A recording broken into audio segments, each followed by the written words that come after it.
this light and probably regret it, but I'm gonna put it on. There we go.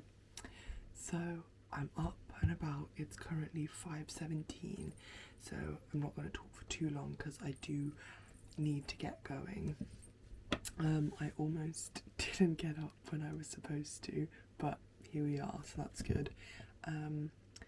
I've recently become more in tune with front loading my day, and I realised that I'm definitely a lot more productive when I do that.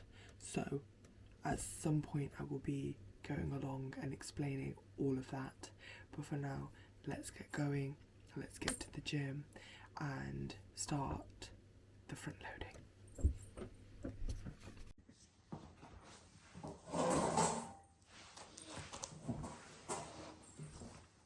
I forgot to untie my shoe yesterday as part of my prep, but that's fine. I am, and a lot of people will be, there is literally scientific research that a very small percentage of the population are actually night owls. We're all forcing ourselves to be, but the majority of us are more productive during the morning.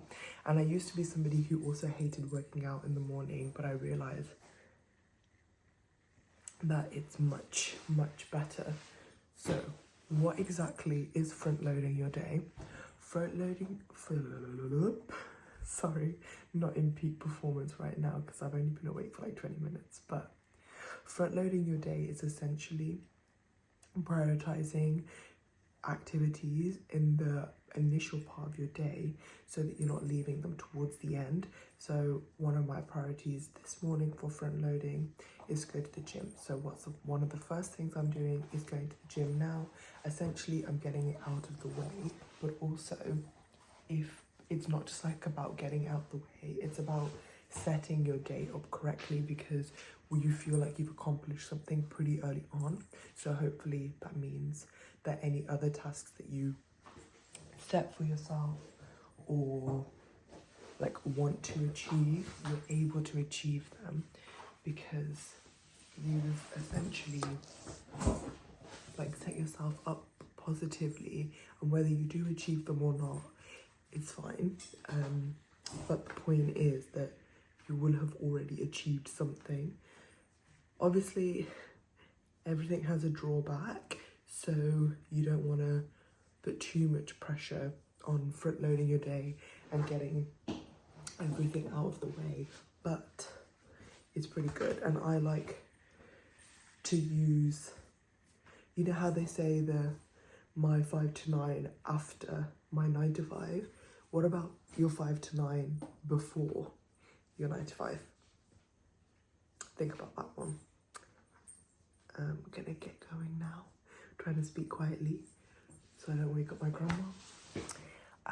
But let's have a productive day, week, rest of the year. Because there's like 40 something days, 45 days or something left of the entire year.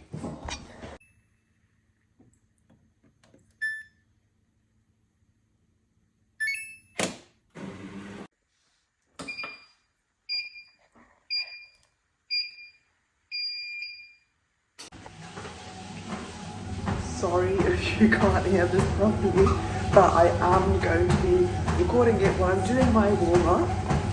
Just let me get some water in, because another thing about front loading your day is setting your goals. And one of my goals today is to get my water intake up, because I just feel like it's not been where I want it to be. I think I drink a lot more water than a lot of people around me, but it's still not enough.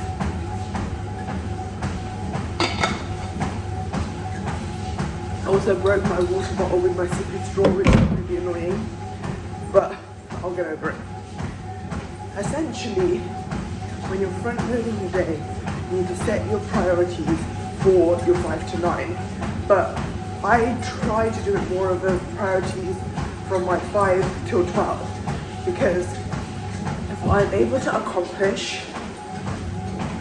a great deal, or at least get a head start on a lot of things in my first 6 hours. It makes me feel pretty good. And then that makes my like next 6 hours 12 till 6, or the latter half of my 9 till 5, obviously work hours are dependent, a little bit more bearable, a little bit more easy, a little bit more easy, that's my good English, a little bit easier. And then that sets you up for your after work 5 to 9, because you will have already achieved so much that your after work 5 to 9 is now you time, because you will have accomplished a lot of priorities. Like for example, here I am, 5 a.m. in the morning, getting my active mode on. I'm probably one of the least athletic people, but I'm here, I'm making movement in the morning, getting activity levels up. It's waking me up, so I'm a safer driver, very important. You know, there's a lot of things that movement brings to your body which is very good for you. It doesn't have to be intense movement, it's just having a movement once you wake up. And then this way, my 5 to 9 is a bit more free, so that you can catch up with friends, work on a personal project, work on a side hustle. So the only difficult thing is like the first week. The first week of trying to wake up early can be really difficult, especially if you've never done it before. I think for me it was a little bit easier because I used to wake up at 4:30 for a previous job that I had. So it was still bad, but it wasn't too bad. But the important thing is to not set yourself up for failure. So I set out my clothes the night before, so it was just easier to not go, easier to go than not to go, because the stuff was already there. Go to sleep earlier. Like, there's so many things that you can do, and I know that all these things sound so simple, and when I watch YouTube videos, I do like check my screen times. I watch a lot of YouTube videos, like probably more than watching like Netflix, Disney, Amazon Prime, all of that, because I just use it as like a background noise, like listening to people's day, like all this sort of stuff. And when I kind of got into the side of YouTube that talks about productivity and like goal achieving, etc., etc., a lot of people were doing this and they were giving tips, and I was like, yo, it's easy to say, do. Yes, it is easy to say, and the first week, like I said, is so difficult, but after you've done it for like a week, your body kind of adjusts to it. And there's a lot of research on it. Obviously, I think it's like 6 weeks or like 60 days or something where it becomes a habit, but that's like it being solidified. I'm talking about the initial just making it easier. Like today, it was hard because I didn't do like this waking up at 5 a.m. since last week. So today, it's hard, but tomorrow it's going to be a little bit easier. So if today was like a 8 on the waking up, hard to wake up scale, tomorrow will at least like it's going to drop to 7, like max, like, but hopefully it'll be even easier. Wednesday, even easier than that. And if I keep up the consistency, it's going to be so much easier. Anyway, I feel like this became a preaching session. Ain't no preacher man. So I'm gonna get on with it now. I'm also, don't want to jinx myself, but you know, whenever I see a runner, I get so excited. I'm like, wow, and I cannot not say, she's a runner, she's a drag star, or like whatever. He, switch it out, if it's male or female, I don't know. But I want to challenge myself, and I've chosen potentially the worst weather because it's now very cold and frosty. So I can go outside, but I'm a bit scared because she's icy, she's dangerous. but I want to like increase my running ability, improve my running ability. I don't know. Sorry, the English is not Englishing. Imagine if I just gone straight into work like this. You see what I mean? I'm not. I wouldn't have been alert, and so I'm giving myself time to become alert, to recenter, align myself.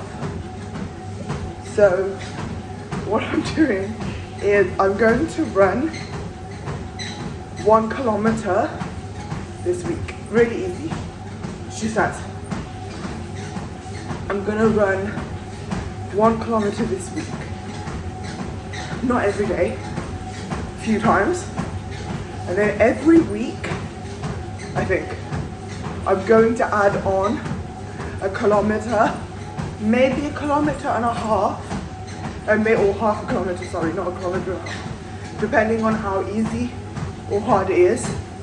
And I'm gonna keep doing that until I can comfortably run at that pace or distance, whatever. And I'm gonna keep doing that until I reach some goals.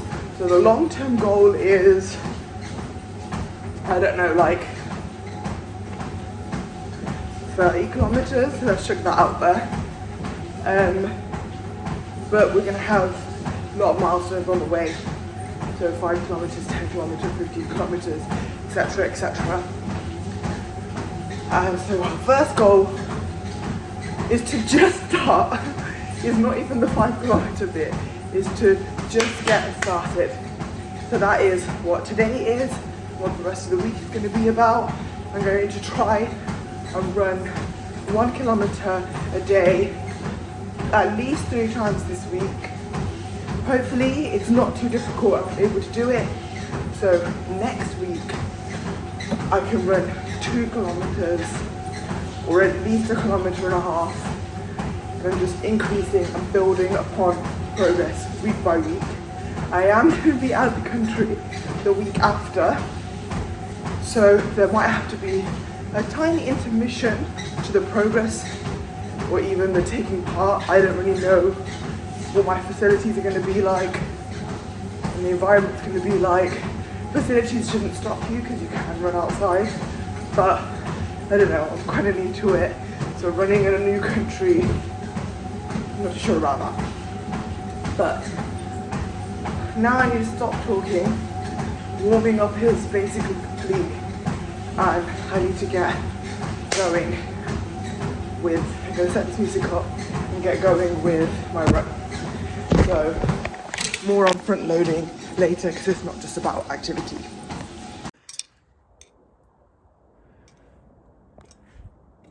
I feel like I haven't actually said what the, like for me, one of the best benefits of front loading your day is, and that is that you don't have as much mental burden throughout the day because you would have already achieved a significant amount.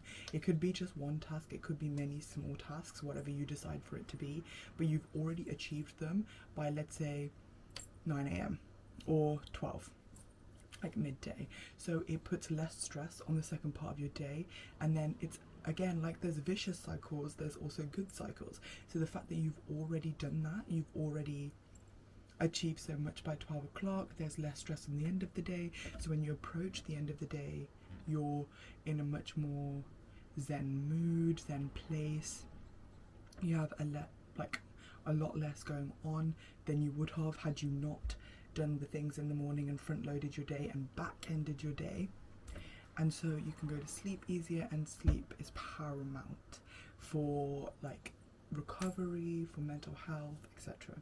So honestly, I don't really see why you wouldn't front load unless you physically can't. I know everybody's got like extenuating like circumstances or extenuating like factors, but I can't lie. I mean, I should probably gatekeep this, especially from my family, but I love being up and about before everybody else because, again, when there's other people around during your day, it can decrease your productivity. Because I don't know about you, but for me, it's like someone will say, oh, can you do this? Or someone will like distract you from the task you are doing. and it can become like quite overpowering and overbearing and like difficult. But had you accomplished 1, 2, 3 tasks before they even wake up, you already are in a much better place, and if they do say something that's going to like distract you or take you away from your goals, you've already achieved some of those goals, so it's not as like big of an issue. That's really important, especially for people who are like really into routine and like need to stick by a routine. Doing it before everyone's awake is honestly the best thing. And you could say that, oh, why can't I just do it like in the middle of the night, like when everyone's asleep? You could, but then you're thinking about it all day, and all day you've got this looming list above you, so it adds pressure to your day. Whereas doing it as soon as you wake up in the morning, or like within the first like couple of hours or 3 to 4 hours, you've taken off the burden from yourself, and also you've set up the rest of your day to have a better day, because you're not thinking, I've got this to do. Instead you're thinking, oh, I've done this and I've done this, so why can't I also do this task? Or, oh, like this task, it's okay if I don't like do it till tomorrow, like I've already accomplished a lot. That's fine as well. So I think that front loading your day is extremely underrated. Most people just wake up and try and get out of the door, and again, you might have circumstances which don't allow you to like wake up earlier, but I think that's like it's not who, like everyone, like there's a lot of people that are able to do this. It doesn't have to be long. Like you could wake up half an hour earlier. That's an extra half an hour to get some tasks done at the start of the day that you can have back at the end of the day to either wind down, go to sleep, spend time with friends and family, watch a show, read a book, like play sports, play games, I don't know, like go for a walk, whatever, that you wouldn't have had you not woken up that extra 30 minutes or whatever it is earlier. I've taken it to another level where I wake up an hour earlier and decide to squeeze in a workout, and it's usually like a second, like I do sometimes like 3 days a week I'll do 2 workouts a day, so it's usually like my first workout of the day, but I've made time, I've carved out time for that. So just something to think about. Like I said, when I wake up at 6, I would be out the house by 6:30. I'd be rushing around, like I'd do everything in 30 minutes, like brush my teeth, do my like wash my face, do my skincare routine, get dressed, do my hair, like everything, pack my lunch, everything, 30 minutes. Now I have an hour and a half between when I wake up and when I go to sleep, and when I leave the house, and like it's currently, what is it, like 9 minutes past 6. At this time I would normally be rushing around, like trying to get ready, and it can become that you're increasing your own stress essentially. And I realised that it's all about like feeding, your body is feeding back to you. And so now look, I'm just standing here, I'm just talking like I've got like no, I mean I have cares in the world, but like you know what I mean, like I've got all the time, even though I do probably need to pick up the pace a little bit, but it's because I've been talking to you guys. But yeah, I'm just carving out time. I'm seeing a friend later, and so I'm coming home a little bit later. Oh, has it lost me? Has this whole time it not been looking at me? Because that's flipping hilarious if it was. If that was the case, because that's so funny. Sorry, you just have to hear my audio, but I think you should try it. Try it for, you've got to give it more than a couple of days though. Try it for like a week, 2 weeks, see if it works for you. It will be really difficult at first, but I think eventually you'll find you're not actually a night owl. Like I said, I think it's like 5% of the world population is actually a night owl. You're forcing yourself to be one. I realise that about myself. It's time for you to realise it too. Anyway, let me crack on, get ready, and I'll take you on to the second part of front loading my day. Oh, I just caught that. That was going then. I caught it by this little string.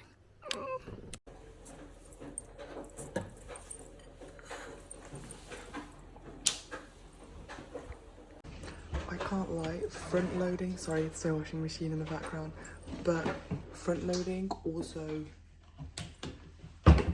makes your choices much not just easier but also clearer. When you front load your day, you're not letting any of the outside influences or like tiredness, fatigue, etc. influence your decisions, so you can make better decisions early in the morning. Usually things like what you're going to eat, for example, and all of that. You just have your day set up in a much better way that aligns with your goals. So maybe think about your goals at the start of the 1 week of trial front loading, or think about your goals the night before when you set up for the next day, like setting out your clothes if you're going to do an activity. Maybe if you want to do have a morning tea and a deep breathing session or whatever, set up your tea stuff so you're ready. Or I feel like I'm making it sound like you need to accomplish flying to space or something by 9 a.m. But I mean just small things like making sure you eat breakfast if you normally forget, maybe doing reading a book, maybe cleaning, maybe there's just some things that you're putting off. You can accomplish those things in those 30 extra minutes. Unless of course you wake up at 2 p.m.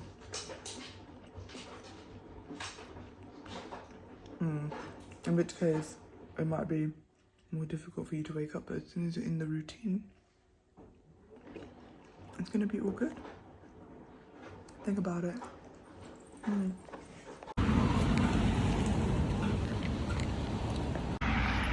Front loading your day can mean, I feel like I keep saying that, but front loading your day can mean that you have to make a lot of lifestyle changes, especially if you're not already used to doing it. So for example, if you do naturally wake up at 2 p.m, no shade, but I guess you could front load from the time that you wake up, but then you have to remember a lot of the world have completed half of their day, so that could be a bit jarring. So I do recommend maybe try waking up earlier, doing you don't have to do 5, maybe a 6 or 7 or 8. Again, a lot of people are up by then, and my favorite thing about waking up early is being up before a lot of the world, because when you approach 7 like it is now, and you can hear how much traffic there is, so people are up. So I'm back now and I forgot to update, sorry, but being so productive at the start of my day just meant that I was basically on a roll, and I was just rolling, and I had a lot of tasks to do anyway, so I managed to do that. And so I'm a big person, I am a big person too, but I'm a big advocate for front loading your day, especially when you're trying to be productive. Now, that's not to say that you should do it all the time. I think I've broken my camera because it genuinely I think maybe this is not low enough lighting. Maybe now it will stay, I don't know. And I'm not just saying it because I'm an advocate for it, because I don't do it every single day. It's not 7 days a week I'm doing this, waking up at 5 a.m, whatever. But on the days that I want to be truly productive, which is usually Monday to Friday, then I do it if I can. Wake up early, just makes me feel better, makes my whole day go better. I like to be awake before everybody else. I think it's literally slept on. I can't believe I just made that dad joke. Anyway, so I just wanted to wrap up the video because I realised I hadn't done that and it was just going to be an abrupt ending. So that's all. Here's my ASMR voice again. I'm not a big fan of ASMR, but I think my voice personally